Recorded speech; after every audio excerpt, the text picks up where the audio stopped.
Lundi 13 mars 2017, bienvenue sur le 19h, vous êtes sur ZAE Télévision. La révision de la Constitution du Bénin suscite des remous. Dans ce journal, quelques réactions à suivre dans cette édition. Le système sanitaire en danger au Bénin, fermeture en vue des hôpitaux non autorisés par l'État. Les populations de Ganvié se chagrinent, puis la commercialisation des fruits et légumes est devenue une activité à haut risque pour les acteurs de ce secteur car mévente et décomposition s'y mêlent. Bonsoir à tous, samedi 13 mars 1999, lundi 13 mars 2017, 18 ans déjà que Monseigneur Isidore de Souza nous a quittés. Puis son âme reposée en paix. ZAE Télévision exprime une profonde pensée pour le père de la Conférence nationale des forces vives de la nation. Assainir le système sanitaire au Bénin, une des préoccupations du gouvernement visant à fermer les hôpitaux non autorisés par l'État, déjà dans sa phase active, une situation que déplorent les populations de Ganvié.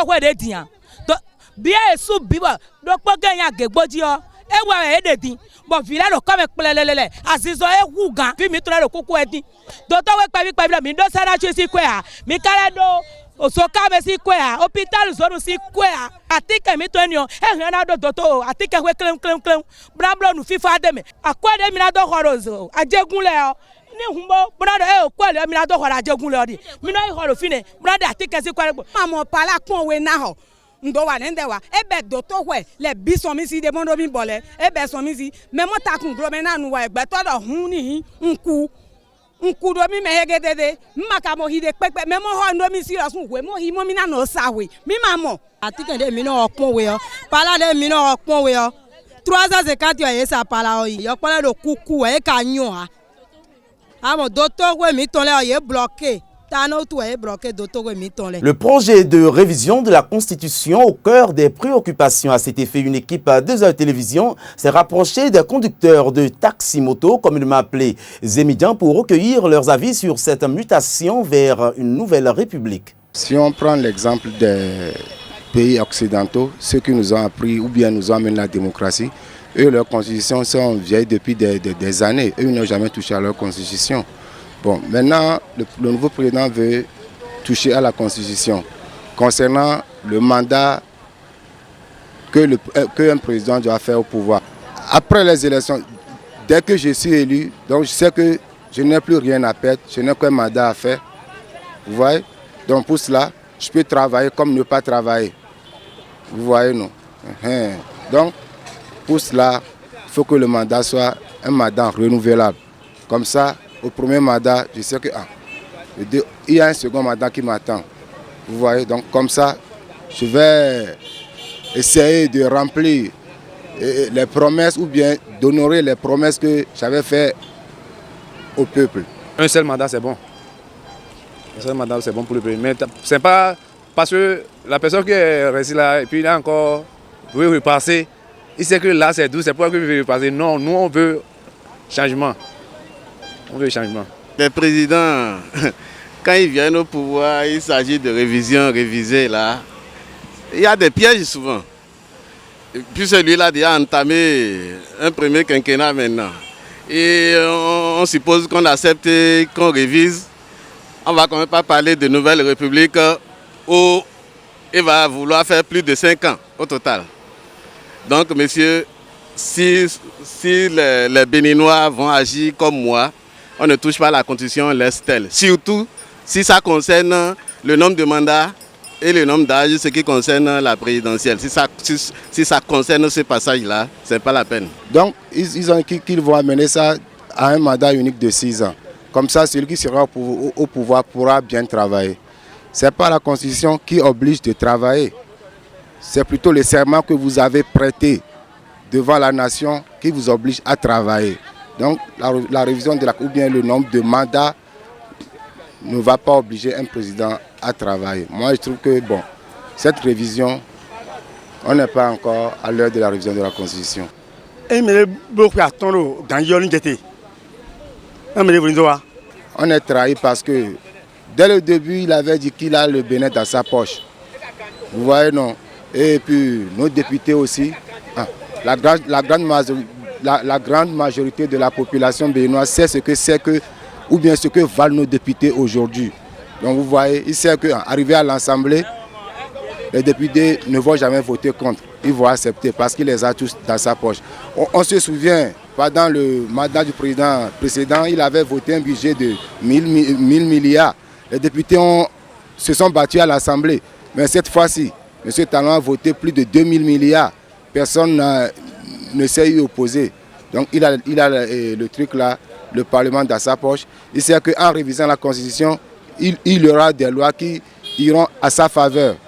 C'est pour cela qu'il veut forcément réviser la Constitution.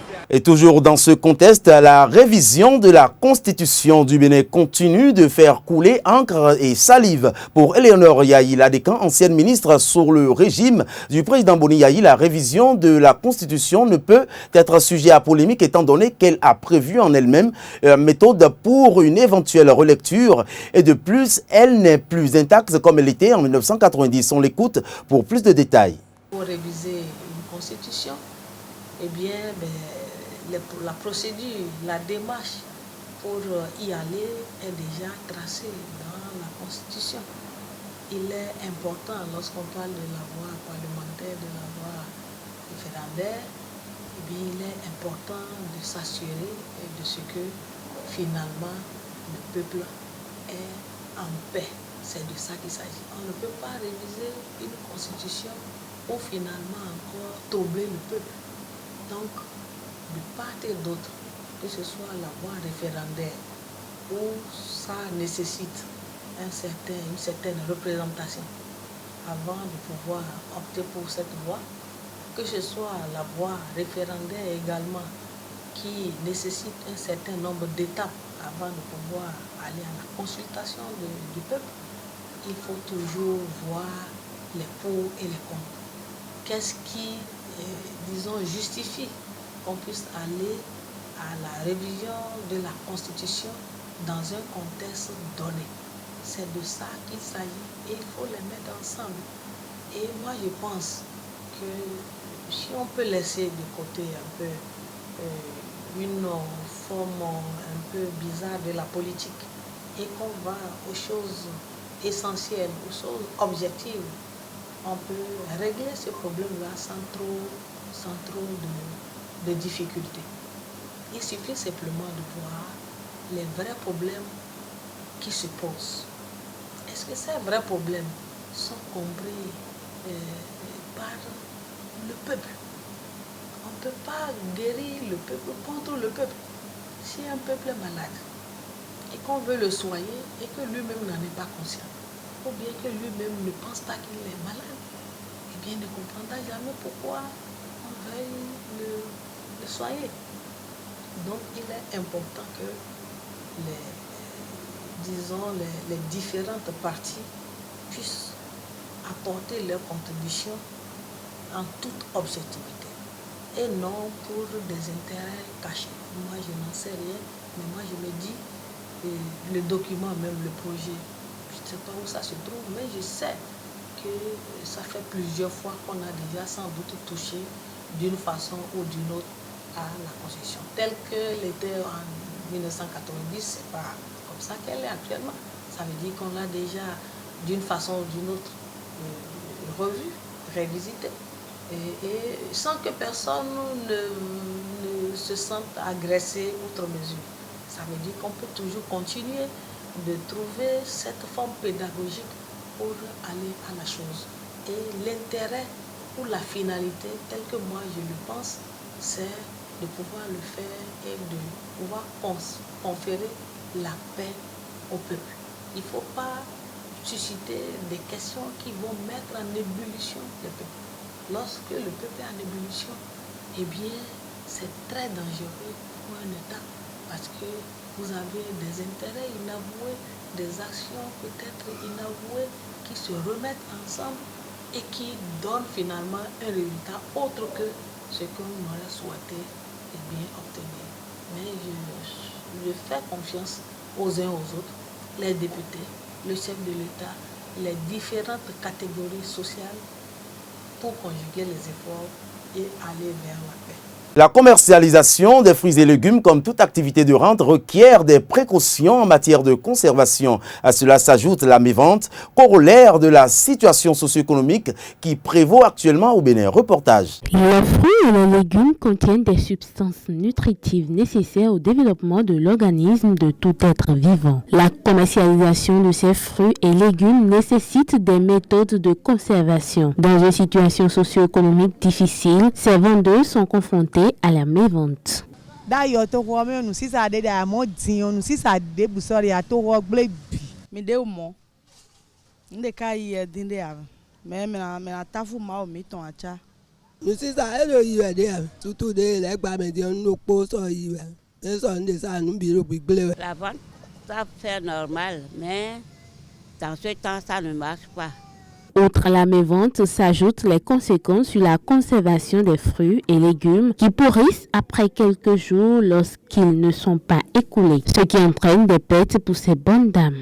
Mais on timati et ma gbadia nous non les noirs amonu e gbadin de na gbagbon et sinon on me non ko ngbe timati gbadin gbato si danduna donc maintenant on me si bo azana de sien wa de no gbigble bo de no me no de hold me bo de gbele me no se ngbe wa da bi anu gbele gbele pa mo de en be ton egbe diyan ewu kiloko bo nbe suko be to le wa be fidi o tu no gbigble we carrot no gbigble we o kon ton la o be ji nton we be ji no ya no gbele we ya no gbele no le be ko ngbe de no gbigble mi no ki ko de me we ene amo ye ya ki me di mo yi ko nu le wa Dans 2 jours ça fane. Si tu ne vends pas normal, ça fane dans 2 jours et tu dois jeter ça et renouveler. En attendant donc une amélioration de la situation socio-économique, les vendeuses de fruits et de légumes espèrent exercer leurs activités dans de meilleures conditions. En interactualité, expulsion du commandant Aboubacar Sidiki Diakité du Sénégal depuis hier pour la Guinée. En Côte d'Ivoire, journée d'hommage aux 19 morts lors du drame de Grand Bassam, l'Afrique du Sud en campagne d'éradication du paludisme dès 2018. Le commandant Aboubacar Sidiki Diakité est expulsé depuis hier du Sénégal par la justice sénégalaise pour son pays, la Guinée. Le surnommé Toumba est recherché et inculpé par la justice de son pays d'assassinat, de complicité de meurtre, de complicité de viol, en réunion et autres crimes. Visé par un mandat d'arrêt, l'accusé était recherché pour implication dans le massacre perpétré le 28 septembre 2009 par des militaires. Ce massacre avait causé environ 157 blessés et des femmes violées dans le stade de Conakry. En Côte d'Ivoire, un hommage est rendu aux victimes de Grand Bassam ce lundi 13 mars. Grâce à la coopération entre les services de renseignement d'Afrique de l'Ouest, l'enquête a avancé et déjà 38 personnes ont été arrêtées dans le cadre de l'enquête de ce drame d'il y a 1 an. Mais jusque-là, le premier suspect du drame, Kunta Dalla, n'a toujours pas été arrêté. Éradiquer le paludisme d'ici 2018 est le défi que s'est lancé l'Afrique du Sud. Mais les cas de palud sont en augmentation ces dernières années dans le nord-est du pays, dans la zone des parcs naturels. D'après les scientifiques, il s'agit d'une recrudescence saisonnière liée à l'importation des moustiques. Néanmoins, ces derniers préviennent de ce que la lutte contre le paludisme doit s'intensifier si l'objectif visé par le pays veut être atteint. 10 mesures pour lutter contre la saleté à Paris, c'est l'objectif de la maire de la capitale de France, Anne Hidalgo. C'est ce qu'elle a annoncé dans le journal du dimanche. Si nettoyage renforcé et un nouveau plan de lutte contre les rats sont entre autres les projets de la maire, les commerçants, eux, ne sont pas convaincus. Fin de cette édition que je vous remercie d'avoir suivi sur les www.zaetv.com. On se retrouve demain, même heure, même site. Bonsoir chez vous.